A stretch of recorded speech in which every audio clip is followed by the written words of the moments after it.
Good evening. I'm Harold Holzer, and I have the honor of serving as Jonathan Fanton, director of Roosevelt House. And on behalf of everyone at the House and Jennifer Rabb, the president of Hunter College, it's a pleasure for me to welcome our Zoom audience to a Women's History Month event of consequence.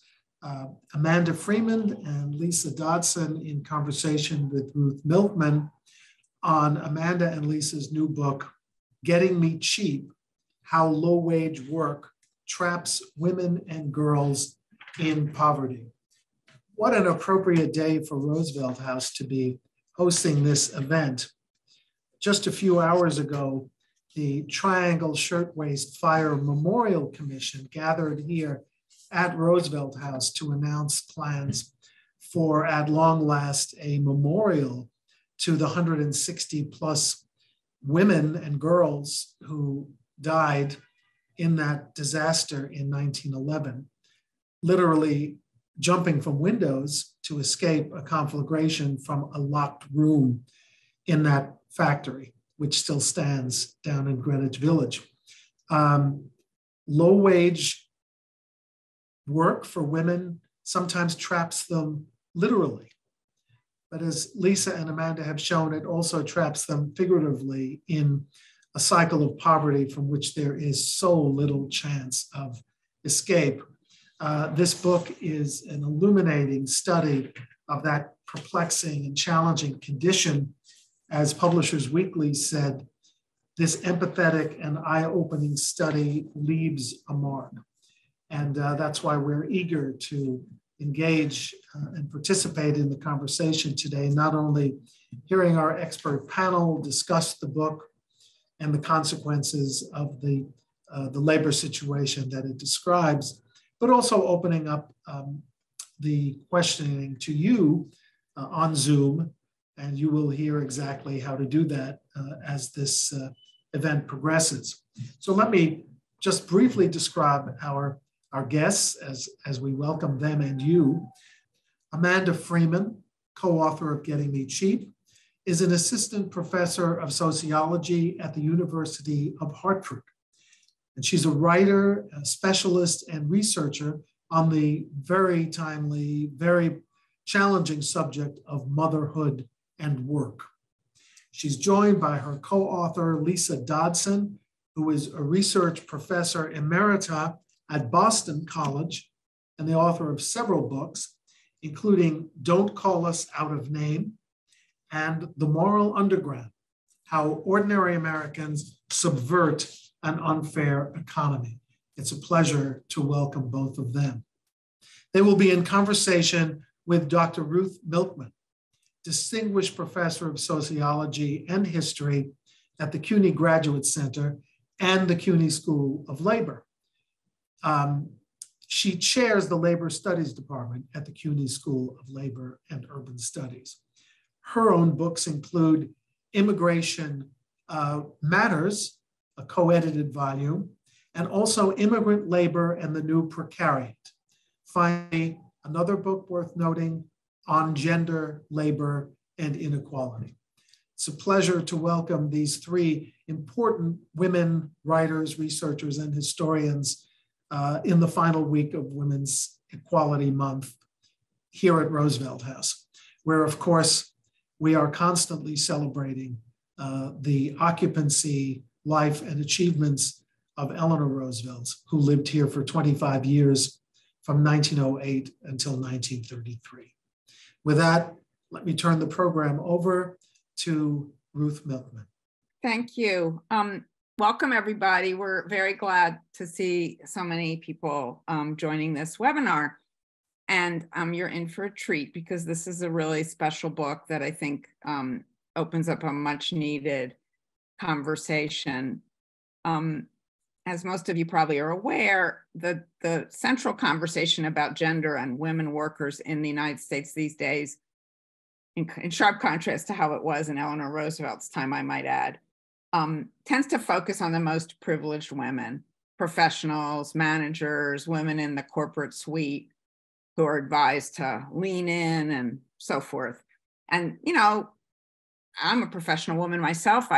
That's certainly an important topic, and we face all kinds of gender-related problems in the workplace, but that conversation misses a much more common experience of working class women who have a lot less privilege and earn a lot less money. And this book begins to give us some new insights into that population, which is all too often left out of the conversation entirely. There's a lot to be said about this. Some of you listening might have seen a recent Spotlight article in the New York Times about child labor, focused on immigrant women immigrant boys and girls, literally, mostly teenagers, who are illegally employed by some brand name companies, usually through subcontractors. So that's not the topic of this book, but it made me think of that article as I was reading the book, because we get a version of the same story in the form of unpaid child labor. A big theme in the book is the way in which young working class girls, many of them disadvantaged in other ways besides their class status by color or immigration status or whatever, are called upon to help with family crises of various kinds and to perform, unpaid care work in a wide variety of ways inside their homes. And that's something important to do and worth doing, but it holds them back from progress in the labor market and in their education. And so it has all kinds of consequences for reproducing class among women. So I think it's a really important contribution. So I'll have more to say later, but before we dig in further, maybe I could invite Lisa and Amanda, or whichever of you is so moved, to offer a brief overview of what the book's about. Sure, and thanks, Ruth. Yeah, I think, really responding to some of what you were just saying, Amanda and I really wanted to write a book about how low-wage mothers, primary parents, but that's mothers, how they are managing just everyday life in the US, in the labor market in the US, and their lives. And, there are a lot of powerful statistics. There's a fair amount, as you were saying, about, sort of managerial jobs and sort of higher level jobs and the struggles women have.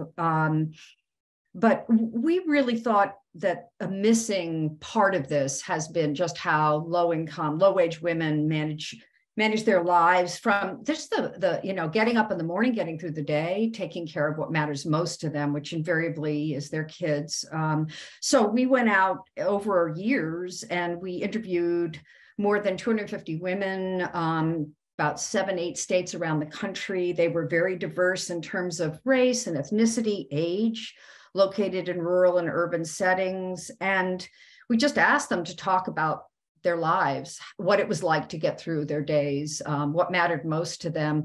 We also, in doing this, we first met with a number of low-wage women and had them work with us, as well as advocates, have them work with us to actually design the questions that we were asking, because we wanted to make sure those questions really reflected what people thought was most important, what mattered most. So just a little bit about them. They were making, between overall 250 women, they were making about $20,000 to $30,000 a year. That was their full-time income. And they were either entirely or primarily responsible for the children and their families. There were really three major forces they were contending with in their everyday lives. One was very low-wage jobs, and we'll talk more about that. The other was the social welfare system, the public assistance system, which they very often needed to call upon because their wages were poverty level wages. So they had to supplement that. And navigating the public assistance system, particularly for poor women, is most of them said it's a job in and of itself. So they were trying to do those two things. And then what mattered most to them was doing what they felt was being a good mother, living up to their view, what they absolutely their priority was being a good mother. So we did this, years pre-COVID, during COVID, and we collected about 250 accounts. I mean, more than that, but 250 that went into the book. And we, one mom reflected after she listened to her own account. She talked for a while and she talked about, and she then sort of reflected, they really get me cheap. And she meant that not only the wages, but also the whole society. She's raising kids, she's contributing, she's working, and she said, they get me cheap. So that became the name of the book. Yeah. I was just going to add, I think it's important that I think we said 70% of our sample were single parents. Right. So it's really kind of to your point, Ruth, I think a picture of work-family conflict for low-income single mother-headed families, which has not really been a part of the canon, and something that Lisa and I really hoped the book would address. Great. It's a brilliant title. And I hope that people in the audience will get hold of the book. If you look at the chat, you'll see one. It's available in all the usual places that books are available, but you might want to patronize Shakespeare and Company, which is the Hunter College bookstore that is sponsoring this event. So I guess I've already touched on this, but in the first chapter of the book, you tell some very compelling stories about the kind of cross-generational phenomenon that is how young girls and teenage girls are affected by the low-wage work, what you just outlined, of their mothers. Could you talk a little bit more about that and how it affects the next generation? Yeah, I mean, the big takeaway for us after interviewing a lot of women who described as girls contributing a lot of help in their families, I think a big takeaway for us is that, childhood is in fact something that is reserved for people who have the childhood we think of, the way we generally consider childhood in this country. It's actually reserved for, people who have some affluence, certainly stable incomes, but some affluence. And,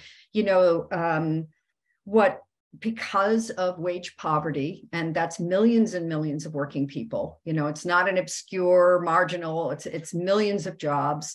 Because of wage poverty, low-income parents simply can't meet the basic costs of housing and food and just the basic secure ways of life. And above all, also childcare, the cost of childcare, which we have systematically avoided making part of our social welfare investment, right? Our social structures, infrastructure.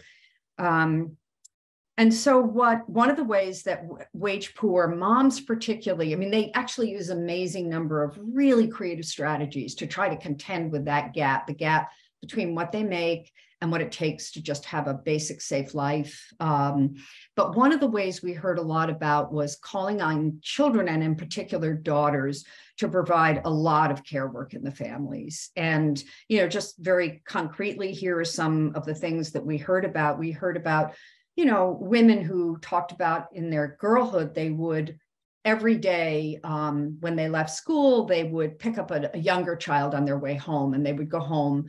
And I'm talking about, women who as girls, they were 9 or 10 or 11 years old, and then take care of afternoon, evening till a parent came home.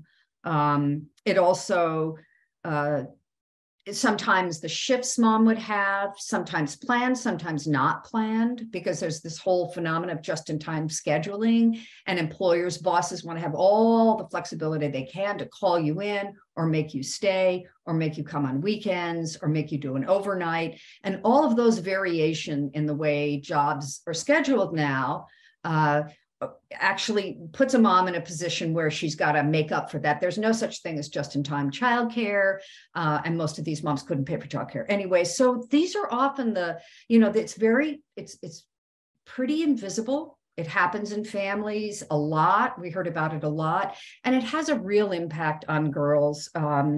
They're really paying attention to and needing to focus on, in contrast to how we sort of tend to have this sort of intensified childhood where we cultivate children in certain ways. What they were cultivating was actually their families in many ways. And they were being called upon to step into adult shoes. You know, I did want to say that a number of women said to us that even though they felt like a lot of their childhood had been non-existent, had been siphoned off in order to make up for basically poverty wages, they were subsidizing those poverty wages. But the other thing that they did want us to say is that they also saw themselves as being very strong little people at an early age, as having a sense of authority, a sense of voice, which sometimes I think, you know, young girls, working class, BIPOC girls are often, they're seen as having too loud voices. Well, they were having very strong voices because they had to, making decisions and also feeling like they were big contributors in their families and really being valued for that. So it was both. They were sacrificing a lot of their time and what they cared about in terms of their own lives, but they were also seeing themselves as important, valued people in their families. I think, though, we would like to walk away with, you know, what we'd like to share is that we're in this society to, a sense, protect poverty wages. We're calling on children to fulfill adult roles, you know, and it's because their parents continue to be paid wages that they simply can't make ends meet. Did you want to add anything, Amanda, or should we move on?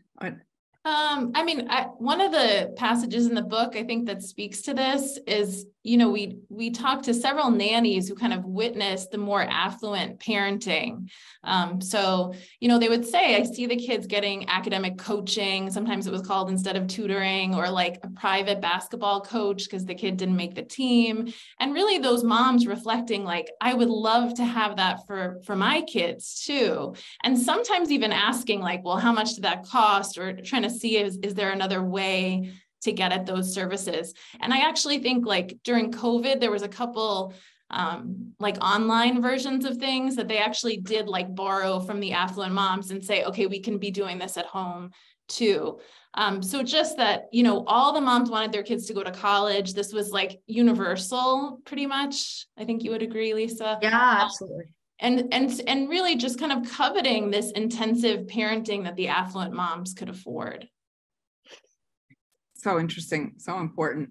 I should have mentioned this earlier, but anyone listening who has a question, I have plenty of my own, but please type them into the Q&A at the bottom of your screen. And toward the end of the hour, we'll invite you to, well, I'll actually have to read the questions. You won't be able to be on screen, but we'll share your questions and try to get some responses from the authors.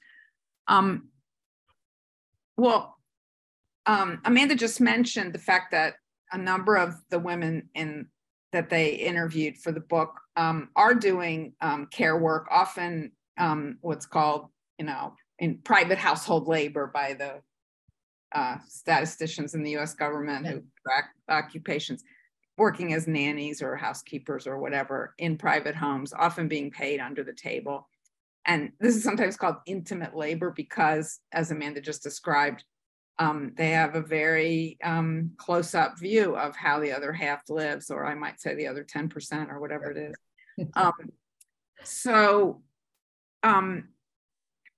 And so they're doing care work in their own homes, and they're doing care work to earn a living. And they're also subjected, you explained, to, you know, not all the time, but often to the vagaries of employers' schedules. So if an employer, for example, decides to go on a trip and doesn't need their services, they may not get paid for that period of time, and they might not get very much notice. That's different from the just-in-time scheduling in the retail sector or something, but it's equally problematic. Could you talk a little bit more about the obstacles that these women, I'm now talking about the adult women, experienced in their jobs and at home? Like what are the key problems that they're facing in this very polarized labor market that we have in the United States? Yeah, so the book is actually kind of split between what we called shift work. So, you know, fast food, working in grocery stores, and then care work. So within people's homes, doing cleaning, doing elder care, doing child care, sort of remarkably, I mean, across both, almost no benefits, right? I mean, sometimes because it's a domestic employer, and then sometimes because they're fitting together multiple part-time jobs, and so they're not reaching the threshold to get benefits.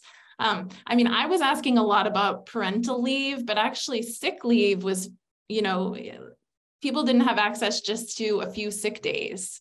So that was much more common among our sample, right? So, you know, cutting off shifts, taking away hours, trying to offer hours at the last minute was specifically problematic because childcare, you know, once the arrangement is made, often they would actually lose the money. I mean, that's happened to me as a parent also. So, you know, non-traditional hours, evening shifts being offered, overnight shifts, changing schedules all the time. And then, you know, really very little flexibility. So little flexibility in terms of like, can you work on Zoom? And then also in terms of caring for people's children, I was surprised at the lack of flexibility, even like to bring your own child. You know, talking to some of the women, like, wow, you have a child the same age. Oh, are you sometimes able to arrange a play date? I mean, there was a lot of parents who really were opposed to that. And then, you know, we heard just horror stories about mistreatment within the home. I think this is actually getting media lately, but, you know, sexual harassment of domestic workers, just really terrible conditions. And especially when you live in, I think when you live in, you know, having your time and space be respected is difficult in terms of kids and parents. You know, I think this was even worse during the pandemic because everybody is kind of living in all together. So when is your time off really? And how is that protected? And then Lisa and I say all the time, you know, we'd often raise things like employment protections that we know about, or, you know, a number to call. But a lot of times the women's response would just be like, those type of protections don't apply to me. Or the feeling of, you know, like if you were to file a complaint, that it would, even if you won in some kind of way, it would take so long and you couldn't wait that long, right? So just feeling like even if protections are in place, they're not going to help me. Was the perspective that we encountered. Yeah, and that feeling also that retribution was much more present than the idea you get any kind of justice, you know, that people are in such precarious situations that you couldn't risk it. You know, we actually really wanted to ask you, Ruth, your thoughts about this, because, you know, we know you've written a lot and done a lot of work on the issues of inequality at work, gender inequality, and lack of job protections. And, you know, we were wondering if this really, what these stories, these accounts just resonate with the, you know, what you've historically looked at, and whether or not you see some shift in how we're talking about this or how we may be mobilizing around it.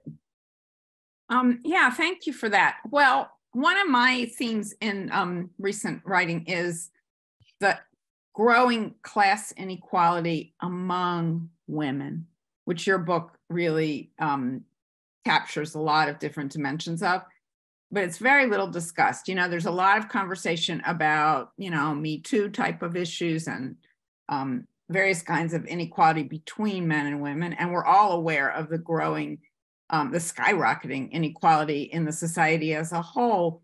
But the fact that the latter also involves women, that there's a growing gulf between more affluent women, women in elite professions and so on, and the low-wage women that this book portrays is kind of ignored in a lot of the literature. And you've already spoken to that, like in the intimate labor of nannies wishing that they had some of the same privileges for their own kids that they have a close-up view of in their jobs.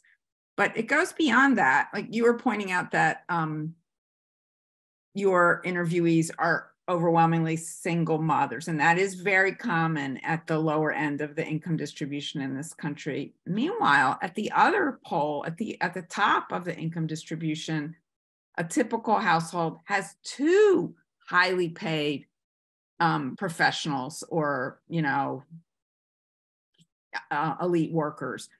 So that doubles the inequality. So, in our parents, and I mean, some of the listeners may be their grandparents. In my case, in my parents' generation, they grew up in the Great Depression years. That was not really very common. That, most affluent families, there was one breadwinner, maybe it was almost always a he. Maybe his wife worked part-time or had some minimal so-called pin money income. But now we know that people mate and marry with people of the same class background. And now that it's become normal for college educated and beyond women to work for most of their lives. So you've got on the one pole, a single mom in a low wage job, and at the other pole, 2 high income earners. So that, anyway, this just needs much more attention. And I feel like your book really captures a lot of the sort of human side of the consequences of all that.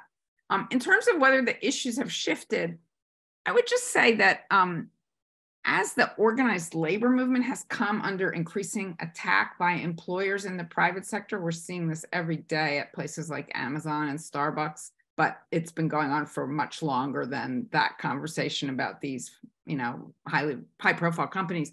One of the things that's happened is that advocates have begun to turn to demands on government instead of employers, because the employers are so intransigently resistant to any demands that organized labor or other organized groups might make. So instead, people are fighting for, with support often from organized labor, I might add, things like paid sick days laws, paid family leave laws. Now, this isn't happening in Washington, D.C. for reasons I'm sure everyone in this conversation is familiar with, the kind of political gridlock that exists there, but it is happening in lots of blue states and cities. So that is different. And those are policies that benefit the women you're writing about. Although in my own research, I studied for a while paid family leave in California, which was the first state to create a paid family leave program.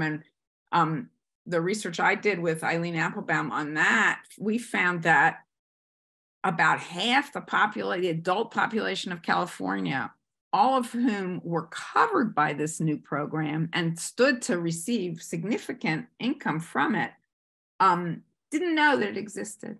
And of course, that was even more true of the less privileged part of the population, immigrants, people of color, young people, et cetera. So yes, the conversation has shifted in the kind of policy world to some extent. And I think we saw that too during the pandemic with the short-lived but very important benefits that were offered to families. But I'm not sure it's happening in a lasting way in the wider population, that conversation.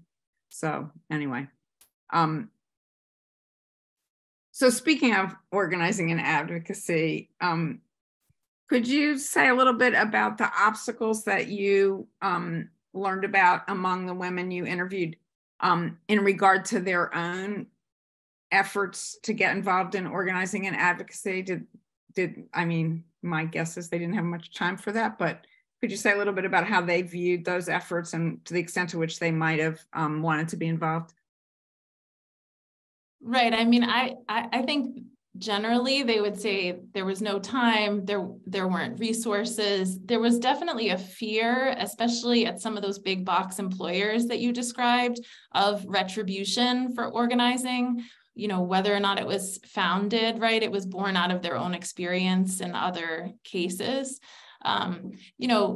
I think the fear of even if this is not a good job, I've kind of arranged my life around it. And if I lose it, then I have to rearrange my life, was really pervasive.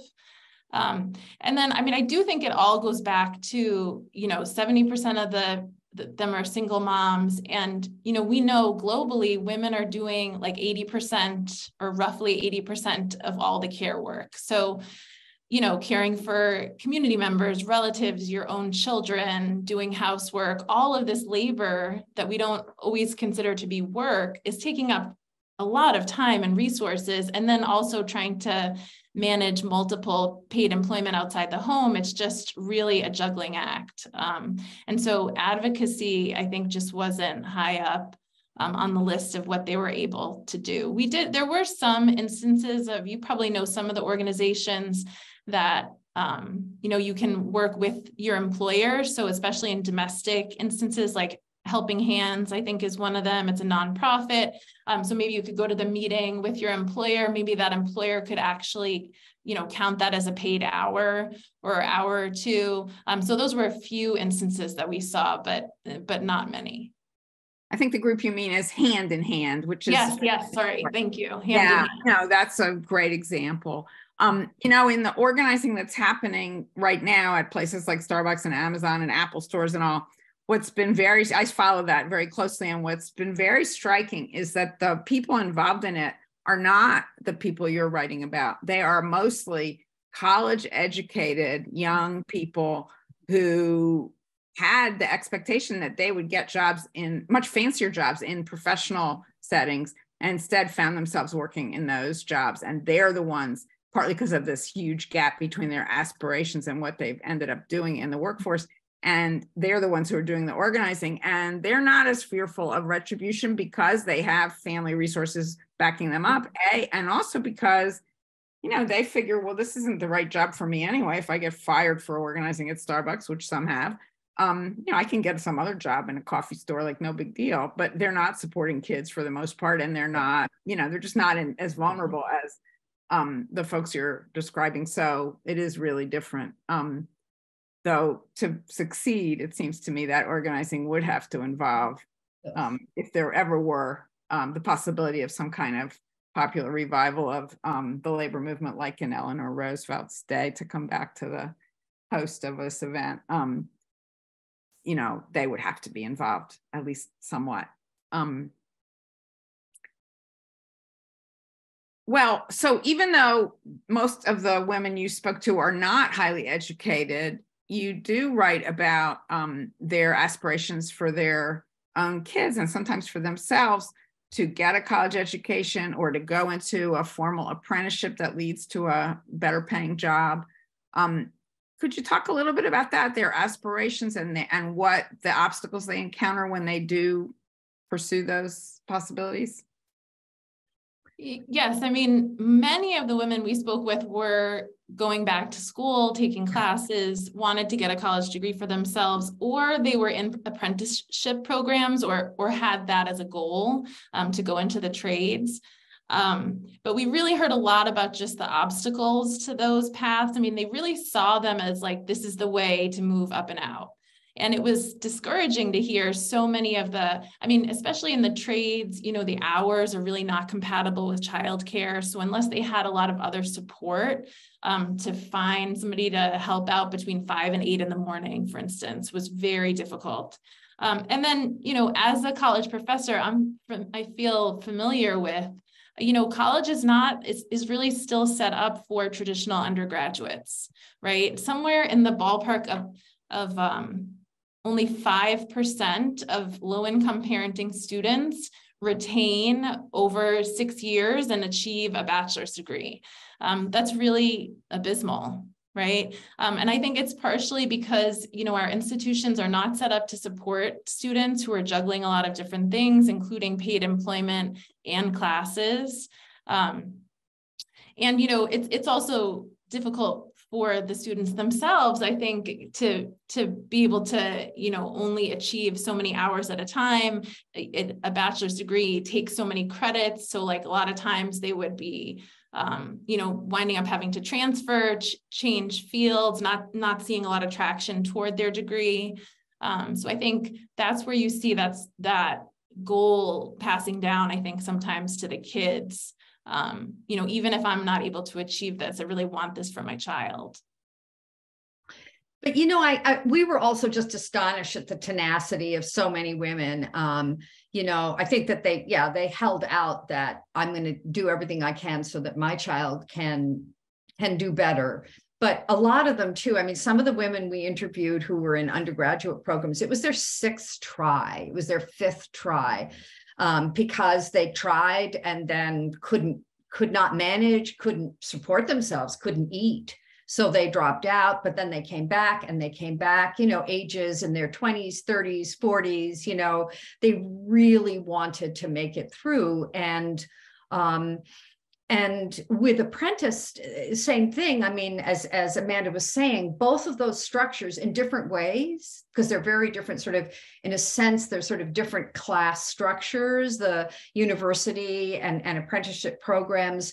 But in both cases, they did not take into account the responsibilities of care work. They just didn't. Some programs do include childcare, but if you're going to get state subsidized childcare to go to college, you also have to work half time. You have to keep a certain GPA up. You have all kinds of requirements, because you're getting public assistance, and anyone who's getting public assistance has to be highly regulated.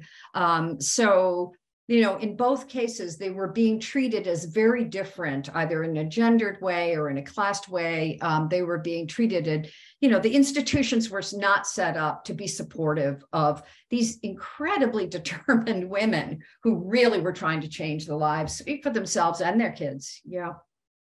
As a CUNY faculty member, I can testify that most students these days do work while they go to school. This is not true in the Ivy League or whatever, but right. It is typical. But I think the difference here maybe is that most of them are not juggling childcare as well as school and work, right. And that adds a lot. And you do talk a lot in the book about childcare as a huge issue for these women. We all know that during the pandemic, this got a lot of attention. It's usually a completely invisible thing that each individual family negotiates on their own. But once again, focusing on affluent families who suddenly didn't have the childcare they had become accustomed to. We saw tremendous media attention to this. But you point out in the book that for the women you write about, the low-wage mothers, this is nothing new. They have faced huge challenges all along in trying to arrange childcare and to maintain it, and especially in the face of unpredictable schedules and so on. So how do they do it? What does it take for them to find, reliable, high quality, affordable care for their children? Yeah, I mean, I was really shocked by some of the conditions in terms of childcare that the women described. I mean, really the fear that they were having to leave their kids in unsafe conditions, diapers not changed all day, feeling like someone describing that there's a bucket because there's such a bad leak and they have to change out the bucket.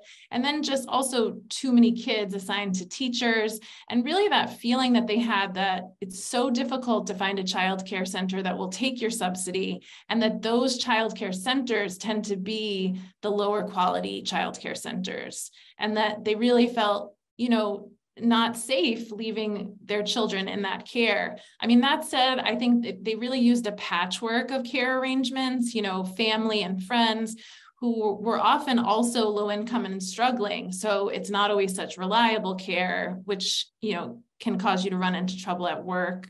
I think 60% of parents in Georgia focus group said they lost at least one job because of problems with childcare.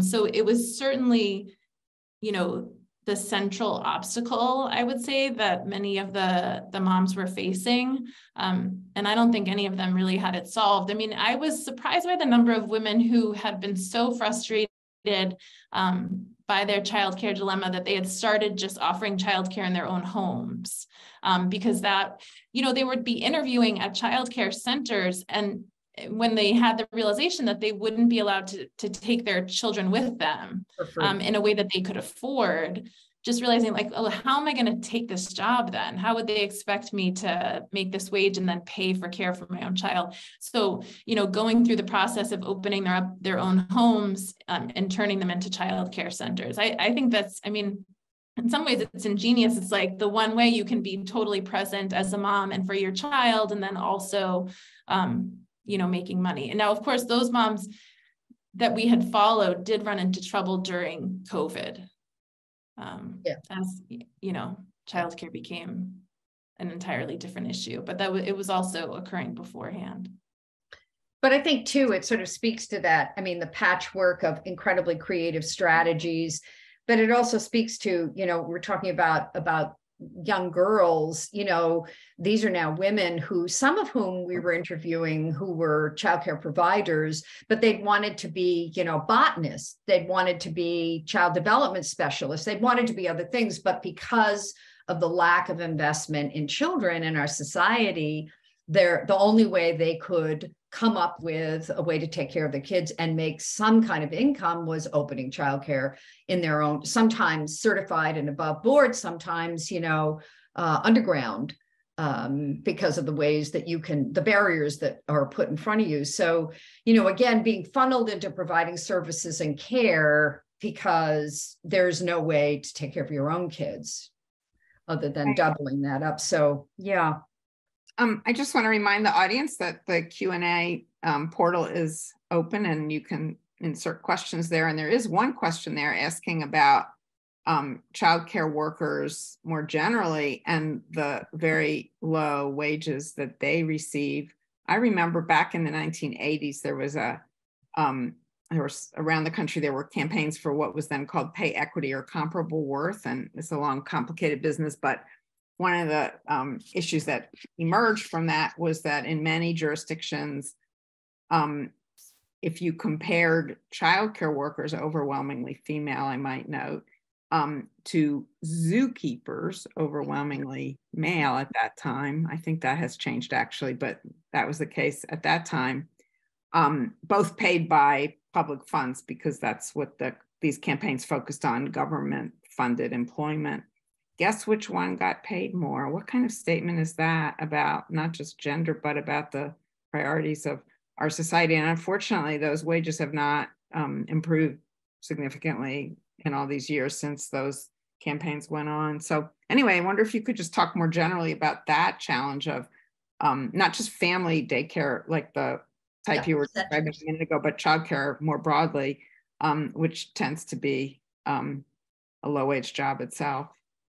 I mean, I think one really important thing that, here in Portland, there's actually a big push, preschool for all. It's a really unique effort on the part of, it's in Multnomah County, and Portland, Oregon is in Multnomah County. And it's for all 3 and 4-year-olds. And it's based on a tax on the wealthiest.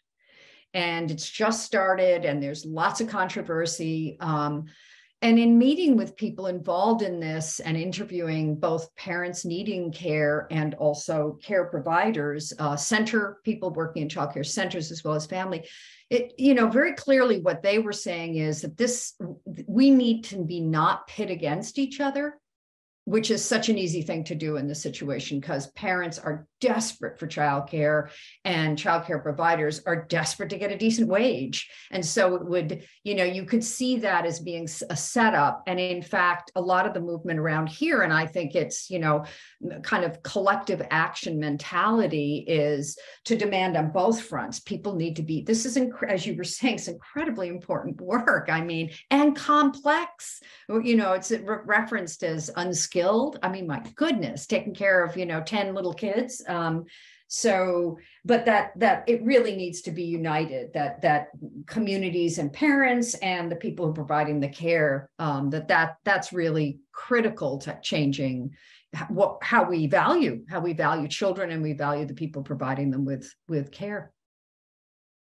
So there's another question in the Q&A from Linda Stone writes that in the 50s and 60s, her own mother was a single parent and struggled to arrange childcare for her. And then later in the 70s and 80s, she herself was a single parent and the issue remained and still remains. And so her question, which I'm not sure we have a good answer to, but I'll honor it anyway, why is this such a stubborn problem and will there ever be a solution? I don't know if you have any thoughts on that. I think we've been talking a lot about how it is frustrating because we know like 70 to 80% of Americans according to the Pew Center, support some type of universal childcare. So it's frustrating that we don't have it. Certainly, it seems like the political climate has affected it. Lisa and I have done some work. There's initiatives in many states that are promising toward universal childcare. So, this has historically been true with the lunch program, with AFDC. States come up with programs, and at a certain point, we reach some kind of point at which the national, desire for these programs kicks in and the federal government does something about it. New Mexico in the midterms passed the first ballot initiative that actually gives a constitutional right to kids birth to 5 to universal childcare.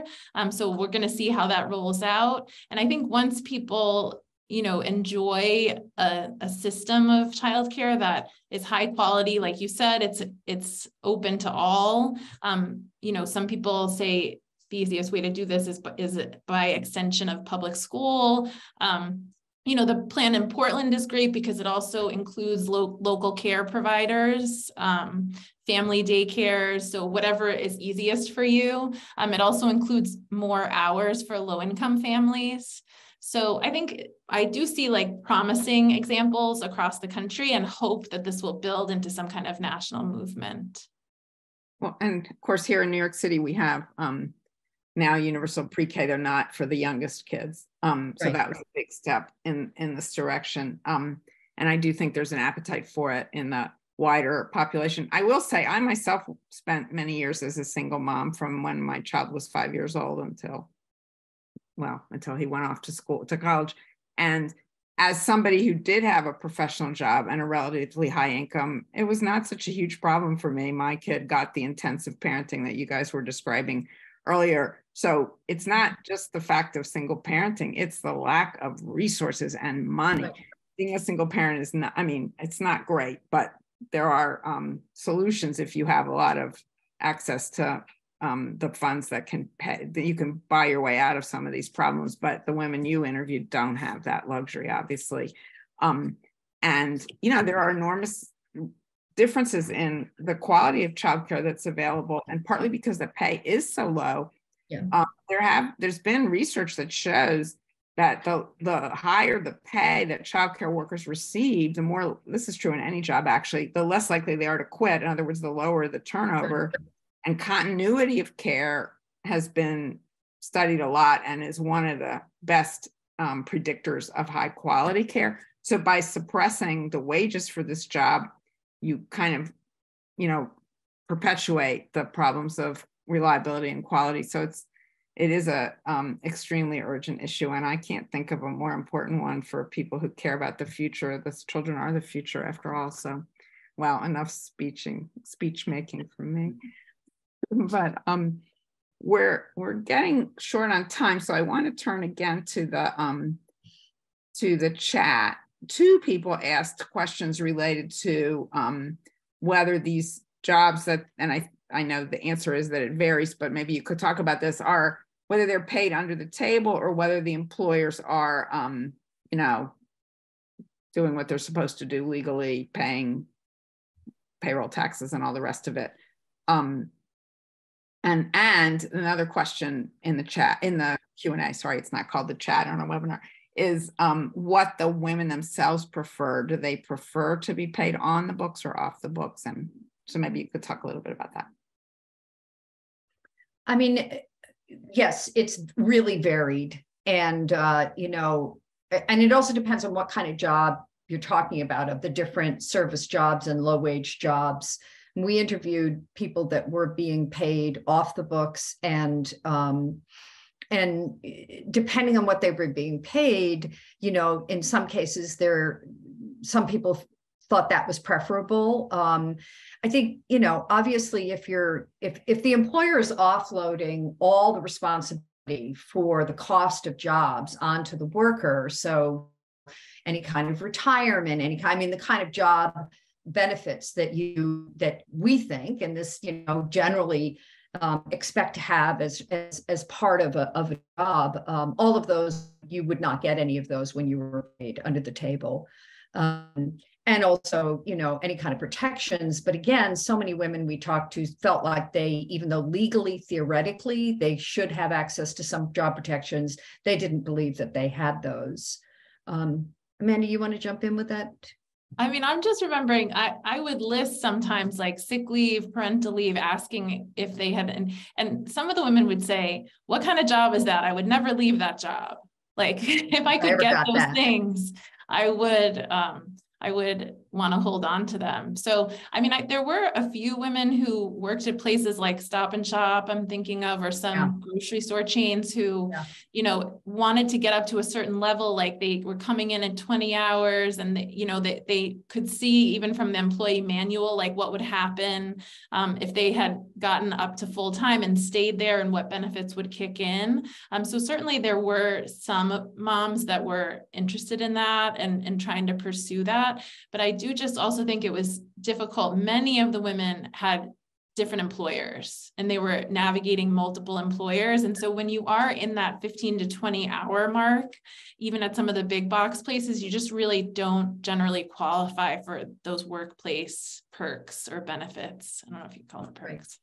So the Stop and Shop example I remember from your book is interesting because that is a unionized company. And once you are full-time, you get the protection of, and you get the protection of the union even as a part-timer, I guess, but you get much more advantage from if you stick it out and become a full-timer. And you also mentioned the apprenticeship stories that that you encountered in your interviews, which is also in the unionized part of the economy. And so, and I don't think you mentioned this, but in many parts of the country nowadays, home care workers are unionized as well, though that's not as highly paid as these other examples. Did that come up much in your interviews? And what was the attitude of these women about organized labor if they saw it as something that they could be part of? Well, you know that we interviewed quite a number of home care workers or care workers of different kinds, and a lot of them were SEIU, the Service Employees International Union, represented them, and they expressed a lot. They were very glad to be in a union. However, their wages were just abysmally low still. And I mean, same with childcare workers. I mean, we're talking about, all of them were eligible for, Medicaid. All of them were eligible for SNAP program. I mean, they were earning food assistance programs. They were earning so low. But there were some issues that, having a representative in your labor, those were recognized as really important. I mean, I think that in general, we found among women, and just to step back to what Amanda was talking about, I mean, what we saw a lot was this under the table, over the table. A lot of women are doing both at the same time because they get not enough hours, but they also can work some of that under the table in a more flexible way, again, orbiting around childcare, taking care of their kids, right? But in general, I think there was a pretty positive attitude towards unions, towards having representation. I think that, unions, a lot of the women we interviewed are women of color. Certainly in the home care industry, they have some, there is some longstanding concern. Do unions, will they fight for them? Will they fight for, women of color? Will they fight around issues of childcare and family supports, because those have traditionally not been central to what labor unions have organized. So there's those concerns, but yeah, I think that these are workforces that are ripe for organizing. There's a question in the chat about a subset of your sample, which is immigrant women. And the question is, can you speak more about how immigration status, that is, the question doesn't say this, but they're referring to being undocumented or an unauthorized immigrant, how that affects the situation of these workers? Yeah, I mean, I would say certainly, especially in terms of domestic labor, it just really exacerbated the feeling of like, I have no recourse. No matter how egregious the treatment of me is, I can either leave and, there was a change in the landscape, like pre-COVID. I feel like a lot of the women we talked to felt like they really wouldn't be able to get a different job. And so even more trapped within that home, even if sexual harassment is going on, or if, you know, they're not receiving overtime or hours are being taken away, or just, you know, this piling on of demands that happen a lot of times, like they're a childcare worker and then they're getting asked to do cleaning. So that kind of thing, they really felt like they didn't have recourse to stand up. And then also just the idea of filing a complaint somewhere, or it was just not an option for them. You know, I just want to say this for the benefit of the audience who may not be aware of it, because there's a kind of myth out there that undocumented immigrants are not protected by the same laws as other workers. And while for all the reasons that Amanda just pointed to, they themselves may believe that, it is not the case. Once somebody hires you, you are covered by minimum wage laws, overtime laws, occupational health and safety laws, all the rest of it, and you do have the right to unionize. So that is a myth. I was shocked to see in the New York Times Magazine last weekend, I think it was, or the week before, a piece by sociologist Matthew Desmond, who should know better, asserting that employers don't have to obey the law with undocumented workers. That is not true. They do. That doesn't mean they obey it. Right. They break the law frequently, and not just for immigrants or undocumented folks. So we know that there's a rampant problem of wage theft and so on in the country. But technically speaking, and if you have access to resources, and they do exist in many communities, you do have those rights, regardless of immigration status. So I just wanted to say that. So we are kind of hitting our end time here. And I wonder if Lisa and Amanda would like to offer some closing thoughts before we end the event. Well, I think one thing Amanda and I really always want to throw out there is the importance of, you know, all who kind of stand behind or concerned with this, you know, who promote equity, and in particular, you know, we generally are talking to other women, but women who have some privilege, that we think it's just really important to think about how all of us can use what privilege we have, what say we have, what voice we have, and recognize how much the women we're talking about actually make it possible for us to manage our own lives. How much we rest on their labor, and they're being profoundly exploited, you know, and disproportionately, this is women of color. And it you know, how important it is when we think about, for instance, fighting for, you know, moving up a breaking the glass ceiling, or leaning in, or just contending with the things we have to, you know, work family issues.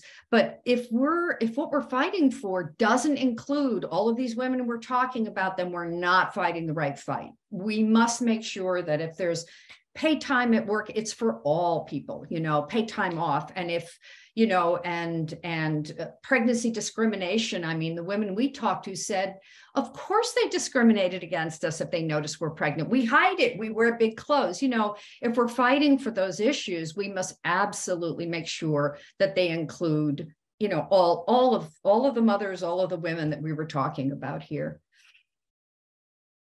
Amanda, do you want to add? Yeah, I was just going to say, I mean, Lisa and I have been talking about these kind of 3 different levels, like think on a personal level in your own life. Do you employ domestic labor? How do you treat that person in your home? You know, if you're paying for childcare, you know, how much you pay for your childcare, how does it relate to how much you pay for other services? You know, in your workplace, where I work at University of Hartford, I think this is an issue that's coming up.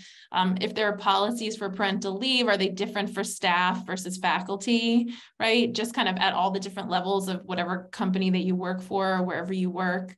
And then just, you know, like we've been saying, supporting policies that help all moms. So for universal paid parental leave, for universal childcare, are just a few of them. But, you know, sort of knowing what's going on in the political landscape in your state, and then also federally, I think is really important.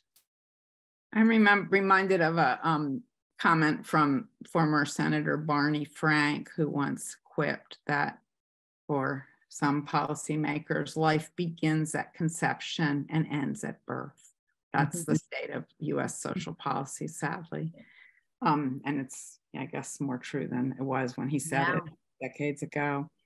Yeah, that's a kind of awful note to end on, but I think we're actually at time. And I know that, and I hope again that listeners will get a hold of the book. And we've just kind of skimmed the surface here in this last hour, and there's a lot more to learn from this really important book, Getting Me Cheap, which is available wherever books are sold, and most particularly in the chat, you'll see where you can buy it locally if you're here in New York or online. So thank you both for writing this book and for sharing your thoughts tonight. It was really fascinating and important. Thank you so much, Ruth. Everyone for coming. Thank you, Ruth. Thank everybody for attending. Yeah.